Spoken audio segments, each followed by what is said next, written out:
बहन जी मायावती जी को मैं हार्दिक प्रणाम करता हूं।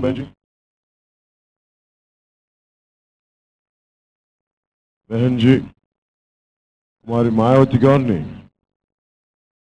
తెలంగాణ ఆంధ్రప్రదేశ్ తెలుగు ప్రజల తరపు నుంచి వారిని మనస్ఫూర్తిగా ఆహ్వానం పలుకుతున్నాం. రోజు చాలా ప్రత్యేకమైన రోజు, చాలా కీలకమైన రోజు, చాలా మలుపు తిప్పే రోజు. బహన్ జీ మాయావతి గారి గురించి చాలా మందికి తెలుసు, కానీ అందరూ ఆవిడ్ని బహన్ జీ అంటారు. కానీ ఆవిడ నాకు ఒక మాతృమూర్తి. దేనికి మాతృమూర్తి అనే పదం వాడతామంటే,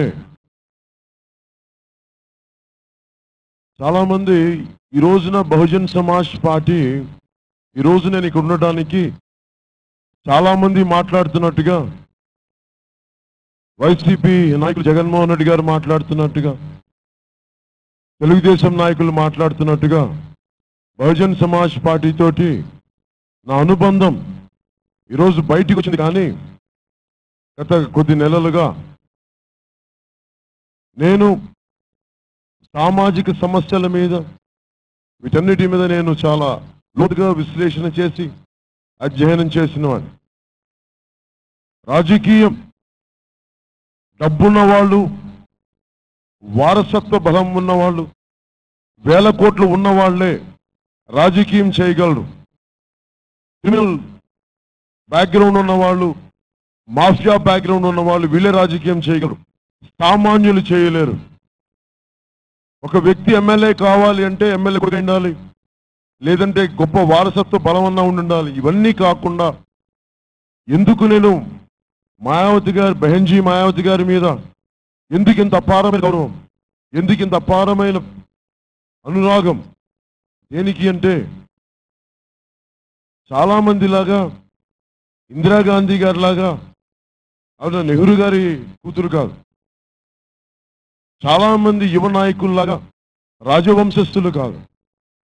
చాలా మంది మనకున్న నాయకులాగా ముఖ్యమంత్రులు బిడ్డ కాదు. ఒక సామాన్యమైన ఒక పోస్టల్ క్లర్క్ కూతురు.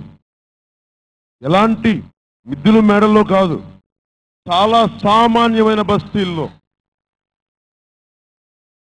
అంటే కనీస వసతులు లేని బస్తీల్లో బహన్ జీ గారు పెరుగుతూ సోషల్ రిఫార్మ్ అయిన శ్రీ కాన్షీరామ్ గారి ఆచరణా విధానం, అంబేద్కర్ గారి ఆలోచన విధానం, కాన్షీరామ్ గారి ఆచరణా విధానం, ఇవి రెండు పుణికి పుచ్చుకొని కొని ఉత్తరప్రదేశ్ లాంటి రాష్ట్రం ప్రపంచంలోనే అత్యధిక జనాభా కలిగిన అంటే ఒక్కొక్క దేశం లాంటిది ఏడో మన భారతదేశంలోనే అత్యధిక పెద్ద రాష్ట్రం, అత్యధిక ఎంపీ రాష్ట్రం. అంటే మనకి ఒక చిన్నపాటి ఒక వ్యక్తి, సామాన్యమైన వ్యక్తే రాజకీయాలకు రావాలంటే కష్టపడే పరిస్థితులు మనకి రాలేరు. నాలాంటి వాడే నలిగిపోతున్నాడు రాజకీయాల్లో.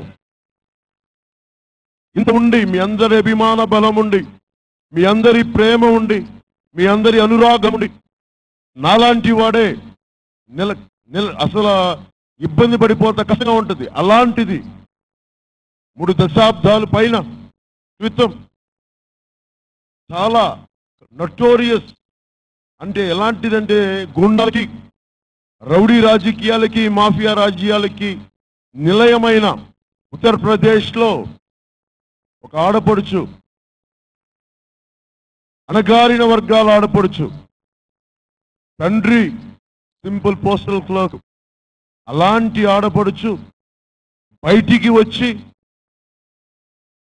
పోరాటాలు చేసి 100 కిలోమీటర్లు, 1000 కిలోమీటర్లు సైకిల్ తొక్కి ప్రభావితం చేసి వేల కోట్లు లేకుండా, కిరాయి మూకలు లేకుండా, డబ్బులు పెట్టుబడి లేకుండా కేవలం తన మాటే, తన చేతలే పెట్టుబడిగా పెట్టి ఒకసారి కాదు ముఖ్యమంత్రి, 2 సార్లు కాదు, 4 సార్లు ఉత్తరప్రదేశ్ లాంటి అతిపెద్ద రాష్ట్రానికి ముఖ్యమంత్రి అయ్యారు. అలాంటి తల్లి నాకు చాలా మంది, ఇది నేను ఎందుకు స్ఫూర్తి తీసుకున్నాను, ప్రతి సభలో కాన్షీరామ్ గారి గురించి ఎందుకు మాట్లాడతాను, మాయావతి గారి గురించి ఎందుకు మాట్లాడతానంటే, స్వాతంత్ర్యం వచ్చిన తర్వాత ఎంతసేపు మనం బ్రిటిష్ వాళ్ళు కట్టిన కట్టడాల గురించి మాట్లాడతాం, లేదంటే మొఘలాయులు వచ్చిన కట్టడాల గురించి మాట్లాడతాం. కానీ ఒక్కళ్ళు మనం బలమైన కట్టడాలు, స్మారక చిహ్నాలు,